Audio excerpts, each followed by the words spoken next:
હમણાં વાત જેમ કરી ગોંડલના સમયાની અમૃત સમયાની, હવે અમૃત સમય ક્યાં કરવો એના માટે મિટિંગ થઈ. બધા હરિભક્તો મોટા મોટા સ્વામી હતા, મગરભાઈ હતા, એના જગનભાઈ હતા, હર્ષદભાઈ હતા, બધા બીજા અમદાવાદના બધા હરિભક્તોને 15-20 જણાની બધી મિટિંગ થઈ. આપણે સમયો ગોંડલનો જે આ કરવો છે યોગી મારા અમૃત મહોત્સવ ક્યાં ઉજવવો એને માટે થયું. અને ગોંડલમાં મિટિંગ હતી. હવે મિટિંગની અંદર ટેકરીએ વરસાદ ખેંચાયેલો હતો, એટલે પાણીની બહુ ખેંચ હતી. પાણી અને ગોંડલના પોતે ત્યાં મંદિરમાં પણ એવો કૂવો નહોતો જ્યાંથી પાણી મળી શકે, ગામમાં બીજે કંઈ નહોતું. એટલે એ રીતે પાણીની ખેંચ છે એટલે બધાએ જાણ્યું ભાઈ અહીંયા જો કરશું તો આ પાણીની મુશ્કેલી બહુ થશે, માટે બીજે ક્યાંક કરીએ. એટલે અમારા મગનભાઈ સેક્રેટરી હતા, એક આપણે બોચાસન કરીએ. બોચાસન બહુ સારું સરસ પાણીની સગવડ ભગવડ, એટલે એમને જરા ત્યાંની મહંમત એટલે એ પ્રમાણે એમને સજેશન એ કર્યું. મોટા સ્વામી હતા આપણા, એ અટલાદરા, તો કે અટલાદરામાં બધી સગવડ બહુ સારી છે, ત્યાં પણ થાય.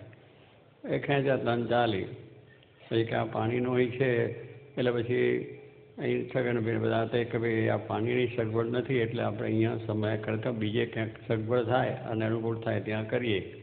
એ બધી વાતચીત ચાલે. એટલે એ પ્રમાણે સ્વામીને પછી કહ્યું ભાઈ તમારી શું ઈચ્છા છે?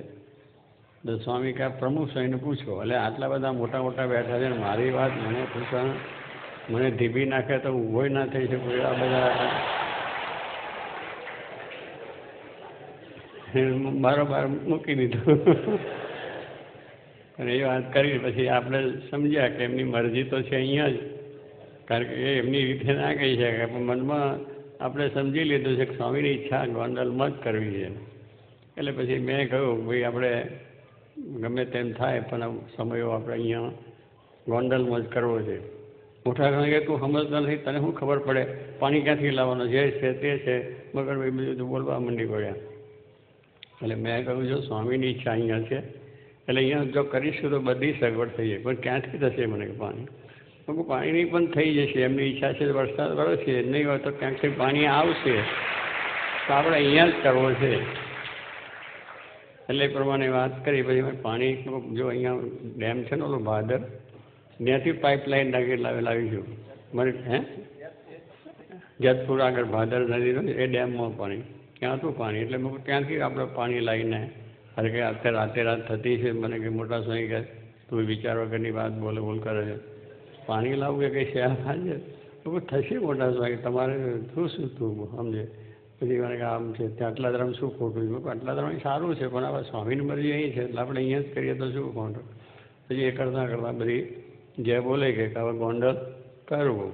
જોગી બાપા બહુ રાજી થયા. પછી સભા મિટિંગ થઈ રહી અને મને બોલાવીને વાત કરી કે તમે બહુ સારું કામ કર્યું, અને ત્યાં પાછો નીચે નમાઈને 2 ધબ્બા ઠકાવી દીધા. મને કે આપણે ગોંડલ અક્ષરડીમાં હજુ જોઈ છે ને, અક્ષરડીનો મહિમા વધારો છે, અને આ તમે કામ કર્યું એટલે મારા સ્વામી શાસ્ત્રી મહારાજ રાજી થઈ ગયા અને ડેરીનો રાજીપો થઈ ગયો તમારા ઉપર. એટલે આવી રીતે મને એમને રાજીપો આપણને બતાવ્યો. આપણે શું કરવાના વાત શું છે, પણ એમ કેવું એવું